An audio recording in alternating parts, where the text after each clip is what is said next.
अस्सलाम वालेकुम वरहमतुल्लाह। बच्चों, आज हम इस वीडियो में इम्पल्सिव फोर्स या फिर इसको हम इम्पल्स भी कहते हैं, इस पर बात करेंगे। ये इम्पल्सिव फोर्स या इम्पल्स होता क्या है? देखिए, नॉर्मली आपको पता है कि हम जब फोर्स अप्लाई करते हैं किसी बॉडी पर तो बॉडी का स्टेट चेंज होता है, और जो फोर्स हम अप्लाई कर रहे होते हैं उस फोर्स को किस तरीके से अप्लाई किया जाता है या कितने टाइम में वो फोर्स बॉडी पर एक्ट करता है, इस टाइम को भी बखूबी मेजर किया जाता है। और फोर्स के मैग्नीट्यूड को भी नॉर्मली मेजर किया जाता है न्यूटन सेकंड लॉ से, F = m/a। जब एक्सेलरेशन जो प्रोड्यूस हो उसको मेजर किया जाए, mass of the body measure किया जाए, तो फोर्स का मैग्नीट्यूड भी मेजर किया जा सकता है। लेकिन कई बार ऐसी सिचुएशंस पेश आती हैं कि जब हम बहुत ज़्यादा फोर्स, यानी मैग्नीट्यूड फोर्स का बहुत ज़्यादा होता है, बहुत ज़्यादा फोर्स हम अप्लाई कर रहे होते हैं, और वो भी बहुत ही छोटे से टाइम में। यानी आपने जो फोर्स अप्लाई किया वो बहुत ज़्यादा था मैग्नीट्यूड में, लेकिन जो टाइम था, जिस टाइम के लिए फोर्स अप्लाई हो गया, वो बहुत कम था। मैं इस चीज़ को यहाँ पर दिखाने की कोशिश करूँगा। देखिए, मान लीजिए ये एक प्लेग्राउंड है, और इस प्लेग्राउंड में एक फुटबॉलर एक फुटबॉल को अपने पैरों से धीरे धीरे मार रहा है। इस तरह से बॉल वहाँ से यहाँ आ जाता है, यहाँ आ जाता है, लेकिन ये जो फोर्स अप्लाई कर रहा है, ये फुटबॉलर जो फोर्स अप्लाई कर रहा है बॉल पर, जिसकी वजह से ये बॉल धीरे धीरे आगे बढ़ रहा है, यहाँ पर आ रहा है, तो हम देख रहे हैं कि ये फोर्स जो अप्लाई किया जा रहा है, ये फोर्स इस फोर्स को बहुत देर तक के लिए, यानी बहुत टाइम लगता है इस फोर्स को अप्लाई करते करते करते करते यहाँ तक। मान लीजिए, ऐसा नॉर्मली तो होता नहीं है, लेकिन हम 2 मिनट के लिए मानते हैं कि सपोज जो बार बार अपने पैर से इस फुटबॉल को मारते हुए, एक बार मारा, फिर यहाँ बॉल आ गया, दूसरी बार मारा, फिर यहाँ पर आ गया, फिर तीसरी बार मारा, फिर यहाँ पर आ गया, तो फुटबॉल यहाँ पर आ गया। तो इसका मतलब मान लीजिए ये फोर्स जो है, जो इस पर मारा जा रहा है, अप्लाई किया जा रहा है, मान लीजिए वो हर बार सेम ही है। हाँ, सिचुएशन ऐसी आमतौर पर होती नहीं है, लेकिन एक बार मान लेते हैं for the sake of simplicity, convenience के लिए हम मान सकते हैं कि वो फोर्स सेम ही था। तो आपने एक कांस्टेंट फोर्स अप्लाई किया, और यहाँ से यहाँ तक बॉल को लाने में जो टाइम लगा वो भी अच्छा खासा टाइम था, वो कोई कम टाइम नहीं था। मगर होता क्या है कभी कि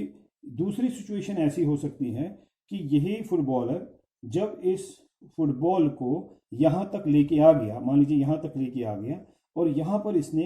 एक बहुत ही जोरदार किक इस फुटबॉल पर मारा, और फुटबॉल ऊपर उछलकर यहाँ पर आ गया।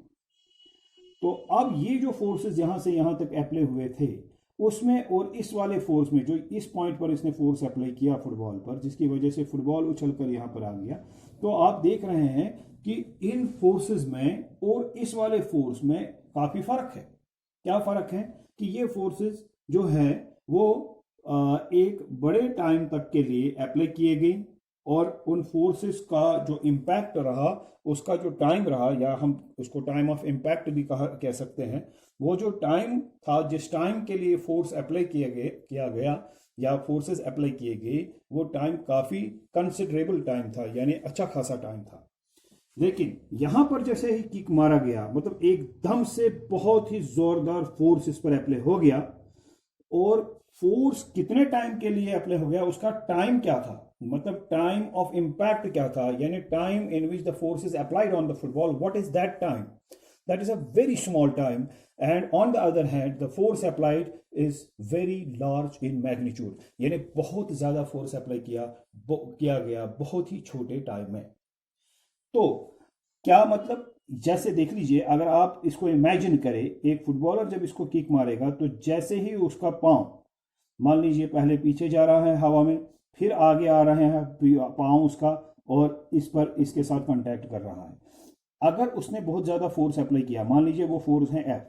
मगर किस टाइम में वो अप्लाई हो गया, जितनी देर तक के लिए उसका पैर कांटेक्ट में रहा इस फुटबॉल के साथ, बस उतनी देर तक के फोर्स जो है इस फुटबॉल पर अप्लाई हो गया। और वो टाइम ऑफ कांटेक्ट कितना था, यानी पैर और फुटबॉल के दरमियान जो कांटेक्ट वाला टाइम था वो बहुत छोटा था। तो आपने बहुत ज्यादा फोर्स अप्लाई किया लेकिन बहुत छोटे टाइम में। जब ऐसी सिचुएशन हो और ऐसा कोई फोर्स हो जिसको आप, जो फोर्स बड़ा फोर्स हो, लार्जर फोर्स हो और कम टाइम में, कम टाइम के लिए किसी बॉडी पर अप्लाई किया जा रहा हो, तो हम इस फोर्स को इंपल्सिव फोर्स कहते हैं, या शॉर्ट में हम इसको इंपल्स कहते हैं। अब इंपल्स को हम डिफाइन करने के लिए हमारे पास कई डेफिनेशंस हो सकती हैं। हम कह सकते हैं the measure of the action of a larger force applied in a smaller time interval on a body is called impulse or impulsive force। आप मेरी इस डेफिनेशन को सुन सकते हैं और इसको नोट कर सकते हैं। The measure of the action of a larger force applied in a smaller time or applied in a small interval of time on a body is called impulse or impulsive force। या फिर आप कह सकते हैं impulse is the total effect of the said force। ठीक है, ये भी आप कह सकते हैं। अब अगर आपको इसको मेजर करना हो impulse को, तो it is measured as the force, जो आपने फोर्स अप्लाई किया, product of that force and the time for which the force is applied. यानी आपको इंपल्स मेजर करने के लिए क्या करना है, F and T, force and time को प्रोडक्ट करेंगे तो आपको इंपल्स मिलेगा। सपोज अगर हम यहां पर ले लेते हैं कि टाइम जो हमने जिसके लिए फोर्स अप्लाई किया था वो एक स्मॉलर टाइम, मान लीजिए फिलहाल डी टी के लिए, और फोर्स एफ अप्लाई किया गया, यानी एफ अप्लाई किया गया फॉर टाइम डी टी, तो इंपल्स कितना आएगा, मैं यहां पर लिखूंगा suppose D I, I for impulse, ठीक है, D I for smaller amount of impulse, smaller value of impulse, that is F into D T. ठीक है ना, ये F into D T. Now अगर हम इस एक्सप्रेशन को देखें, now if the force that acts on the body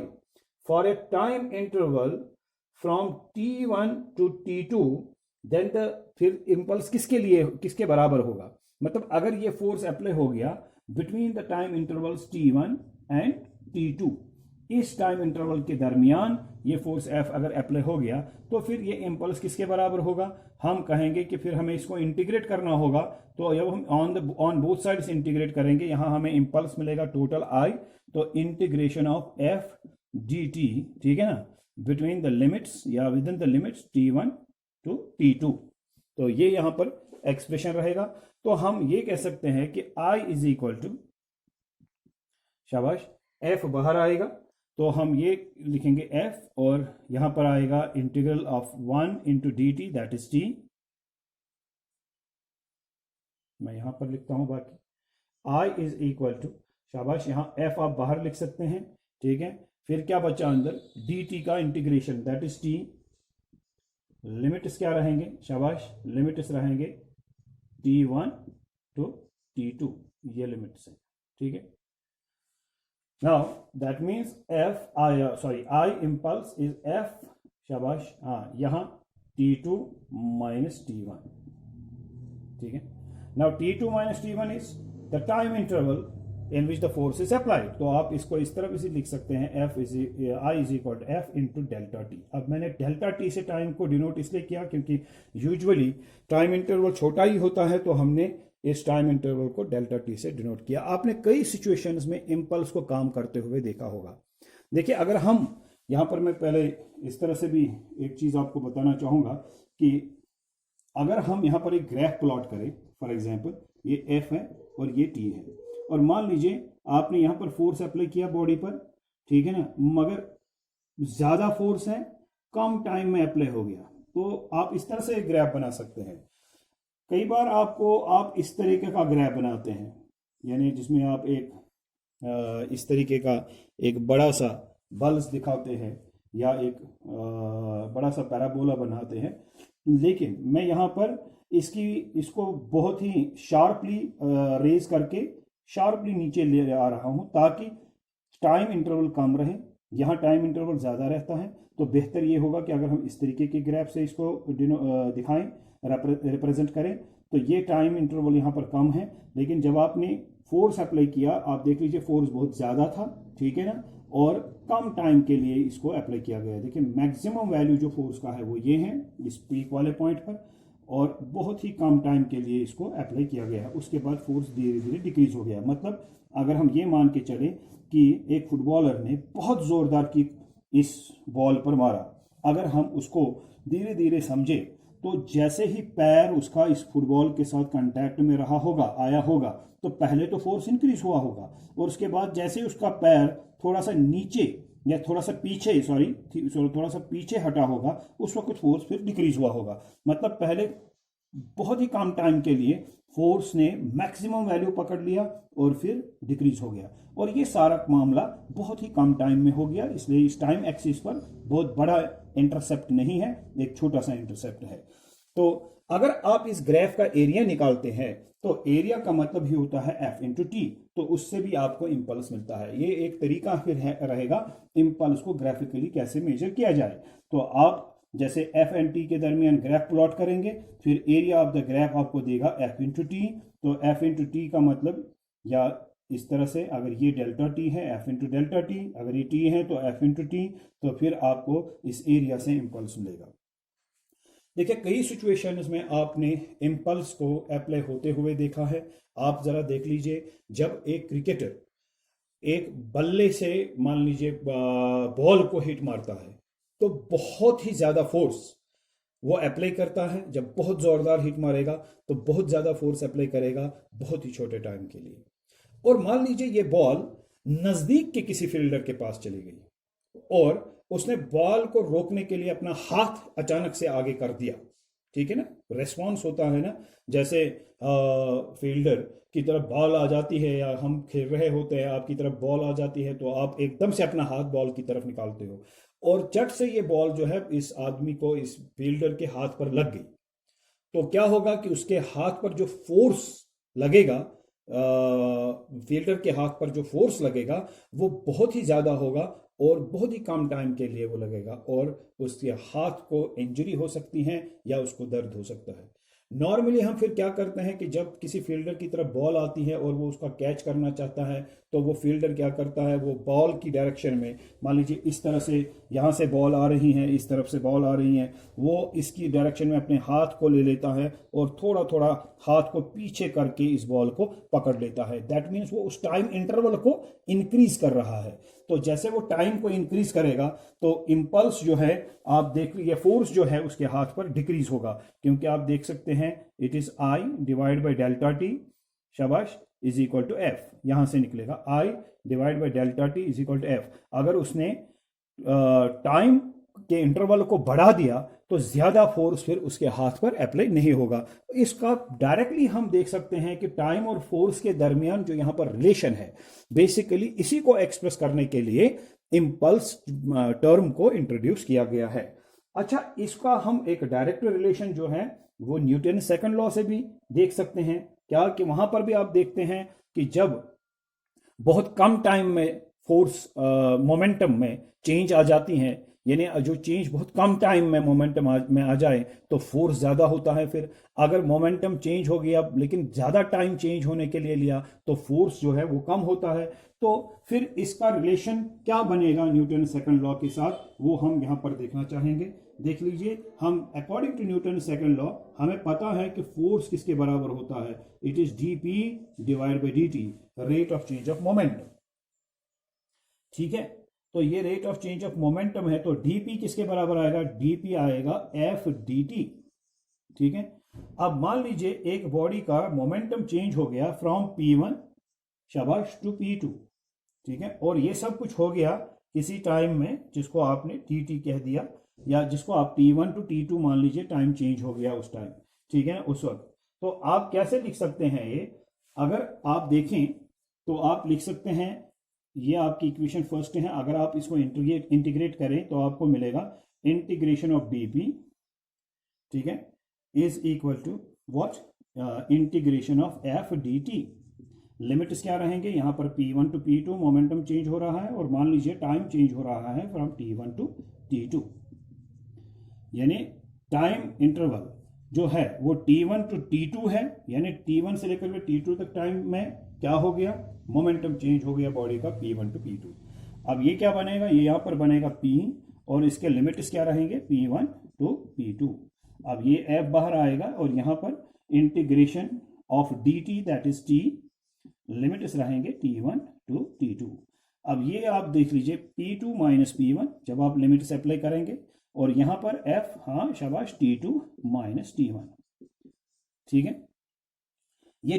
F into T2 minus T1 क्या है, ये तो इम्पल्स है, तो इसलिए क्या आ गया आपके पास, इम्पल्स आ गया I is equal to what, P2 minus P1। तो यहां इम्पल्स का एक और रिलेशन आ गया, what relation, the relation is that impulse is equal to the change in momentum, ठीक है ना। तो आप अगर इस तरह से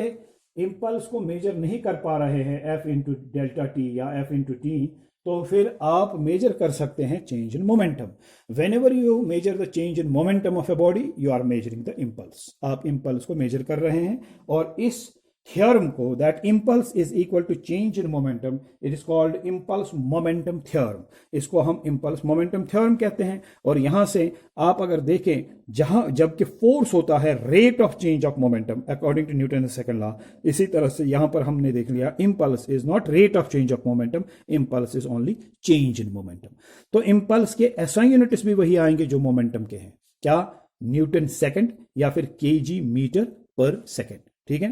तो ये एक शॉर्ट वीडियो था इम्पल्स के लिए, और आगे बात हम आगे वाले वीडियोस में और करेंगे इंशाल्लाह।